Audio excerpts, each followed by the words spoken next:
culture. We don't even know. All right. Thank you guys for helping me with this and for being part of this meeting. I wanted to talk about attributes of a positive campus because school culture is one of the most important things that you can have in a school.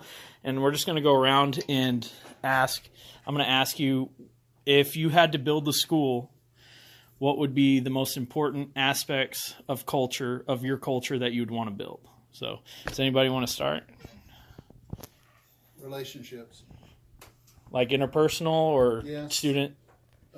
Both. Okay. Relationships between faculty members and staff, relationships between faculty and student. Kids are going to perform well for you if they think that you care about them. Okay. Is anybody else? I was going to say people you can trust, which goes along with your relationships, but building a staff of people that you can have a camaraderie and people you can trust. Positivity. I'm all into positivity. When you're feeling like things are positive, then it's a positive environment. It's going to build. Yeah. The kids will feel it. The teachers will feel it. The administrators. It's branches out. Yeah, and one thing, especially in the area that we're in, we have a lot of kids who don't necessarily have a positive home environment. Mm-hmm. So one thing they need from our schools is a positive environment here. So, does anybody else have anything? I think you need to build a culture of collaboration. Not everyone's an island, and so even if you teach the different, just like us, that we have everyone. I teach just reading. What we do affects every kid. Yeah. Mm-hmm. And so we can't just say, well, I've got my own playing time and this is it, or everything has to be in a collaboration. Yeah, I think one thing for me personally, if I was building a school, I'd want it to be from a mindset of these are our kids, not these are my kids and these are your kids. Right. And I think that's an important thing too. Right. And we'll be honest, we've probably all been places where that was the case. Like, oh, these are my science kids, those are your science kids, and that kind of thing. So most of y'all have been teaching for a lot longer than me. How has a positive culture in the school, how have you seen it work in kids and the vice versa? How is the negative? How have you seen the negative aspects of culture affect the kids? I see an increase in effort. The effort increases when they feel positive about themselves and they are feeling positive from the teacher, positivity. Yeah. So I feel that effort increases. Okay. Well, there's kind of a community feel in the school. I feel like that makes the kids kind of feel like they're a part of something and gets them a little more involved. It's easy to feed off of each other, when it's, I guess the positive or the negative could feed off each other, so you definitely want the positive. Yeah, and I think that's kind of, I think it's a bigger influence when it's in elementary like you guys are because, in high school it's so divided, you have one science teacher or you have one math teacher, but with elementary you all have each of the kids, so I think it's easier to see that kind of relationship between the teachers feeding off of one another. Mm-hmm. We're talking about environments. Positive school culture. So if you had to pick two positive aspects of our school culture, what would you, if you just had to pick two that came to the first part of your mind, what would you pick? Do I need to lead before they say? No. Positive. We're being positive, right? So you want to know two positive aspects of what you feel like is in our school culture. Small size makes us a family. Mm-hmm. I definitely believe that. Yeah. So, anybody else have anything? Well, positivity from administration is a trickle-down theory. Yeah. So that helps all the rest of us. So, and then this is, I guess, a question for you since you're an administrator. For getting quality teachers, not just keeping them, but to even get quality teachers, they're not going to want to go to a place that has a negative school culture, right? So, do you feel like that's been a big impact on our school and being able to get some of the quality teachers that you've been able to get? Absolutely. That and the fact that we put together a hiring committee that is probably, as equal positive as I am during the interview, if not more. And so we attract a lot of teachers that want to be here because they see that positivity in the people that they're going to be working with. Yeah, I agree. So, No, that's one of the things I noticed first off when I was hired was how positive everybody was, and I've noticed it since I've started working here. Everybody's willing to help out, this included. So if you were going to start a school today, and you had to pick a handful of things that you felt were the most important parts of a positive school culture, what would you name those? Like for you personally, and it'd probably be different for everybody. What's the most important part of a good school culture, do you think? I mean, from an administrative perspective, I would say non-negotiables. There are some things that go into a school culture that people think are, well, it's okay if I do this sometimes, or it's okay if I do this, you know. So to me, the non-negotiables are the things that the staff together with the administration put together to make sure the kids understand these are the positive things we're going to do. These are going to be the rules. These are going to be the foundations, whatever you want to call them. So like your core values. Your core values. It's kind of like those keys that we made. Yeah. You know, the keys to success. Yeah. And So I mean, for me, it'll be the things that you won't stray from. Okay. The things that are the kids know that are ingrained in them is, to me, helps make a positive environment because there's no questions. Okay. Anybody else have anything that hasn't been said that you feel like is probably the most important aspect of a culture, of a community culture here? Well, I think encouragement goes a long way. It's a basic need of everyone, and so when you're not, because you see it in the kids too. Yeah. If you're not okay, you did this well, then I mean, what am I here for? Or sometimes that can. So encouragement goes a long way, and so that is something that I mean, good leaders and we're all leaders. So things that we do to push people to be their best. Yeah, and I think that goes. I think everybody's looking for validation, right? That's kind of a core sense of human nature. You want to be validated.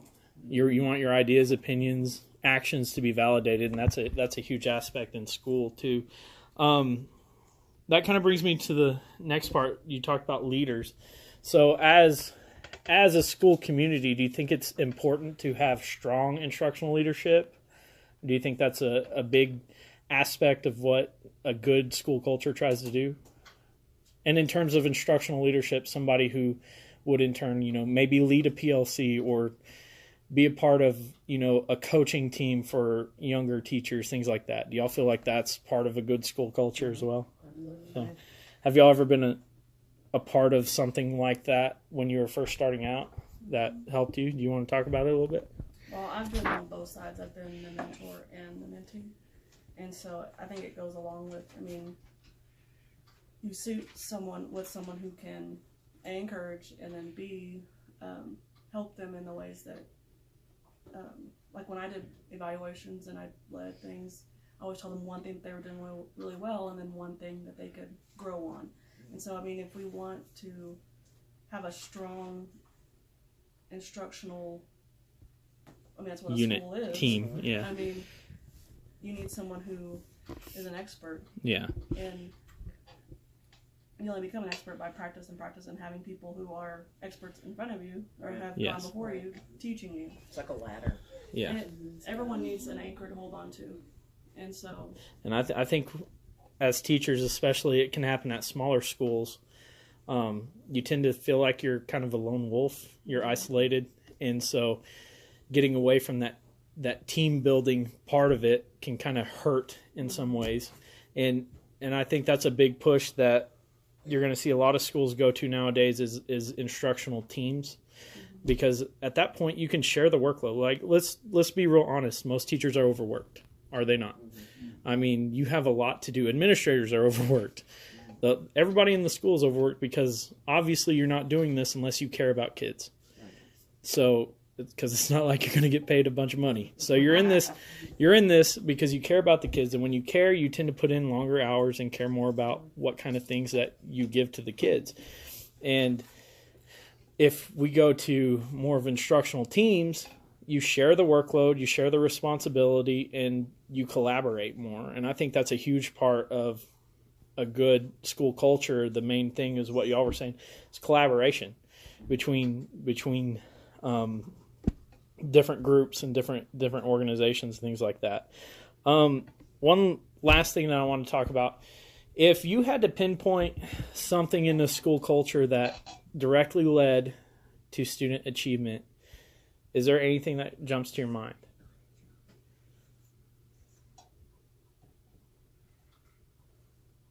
Say that one more time. Anything in a school culture that would directly lead to student achievement? Practice. Yeah, repetition is good. The relationships. The Yeah. trust True, that true. the trust that they're building, Yeah. that what, not just the instruction that they're giving them, or it might be the trust within a relationship, that they feel safe. Safe environments is You know, usually they- better. Yeah, I think, safe environments is But huge. relationships should be on top. Relationships be on top. I agree. I also think kind of what we talked about before we started this, clear expectations. I think you walk into a classroom and they said, I expect this out of you, this, and this. Kids are more likely to reach that. And the higher you set it, the higher they're going to achieve, because kids will do what you expect them to do. And if you have low expectations, they're obviously going to stay right there because that's all you expect out of them. Kids are going to do what you expect them to do. I've heard that somewhere. Yeah. Well, I mean, we see it in coaching all the time, right? You expect them to lose, they're going to go lose. It's kind of like a visualization technique. So, I mean, in my opinion, teaching and coaching are pretty much the same thing. You're teaching them something, right? Coaching them, trying to give them confidence. And I would say in terms of, a good school culture, they have those non-negotiables, right, that they care about, and these are our absolutes. These are what we define as a good student and a good human being, a good citizen outside these walls, and these are what we care about, and those will lead to success in other areas of their life. And I mean, y'all may have other ideas of this, but do you feel like the non-negotiables, the core values, should they direct what our mission statement is? I think so. What your mission, what your purpose is. Yes. Determines your values. Okay, I like that. I agree. I agree. I mean, if I see where I want to go, these are the things I'm not going, and you just zone into. Yeah. This is what I want, and so these are the things I'm willing to do, and these are the things I'm not willing to do. Yeah. To achieve it. So they go hand in hand, back and forth It's a with each direct other. correlation. So, all right. So I will be using this video, and I'll be making a survey. And I will be passing those on. They'll be anonymous, and if you could turn those into me by the end of next week, I would appreciate that. And we'll have another meeting in a week. And I appreciate all of you. Thank you. So throughout the meeting we had about school culture, it seemed like everyone had similar ideas and nobody really disagreed on what they thought was a positive culture. According to the survey that was sent around, we tend to, generally speaking, think that we have a positive, collaborative culture here at this school, which, as a small school, part of that could be biased in saying, because we work so closely with the other teachers, we're always collaborating. And so there are many aspects of being at a small school that tend to lend itself to being more of collegiate in nature. But on the on the adverse side, I've seen it the other way, where it's definitely just a bunch of lone wolves, and these are your kids and my kids. But after the meeting, I believe that most of our teachers here believe that everyone is our kids, especially being such a small school. We only have 128 children from pre-K to 12th grade. So that being said, if I could change some things, I would have had more of a structured meeting. And I probably would have sent out a pre-survey before that meeting just to get a general sense of how they felt about the school before the meeting.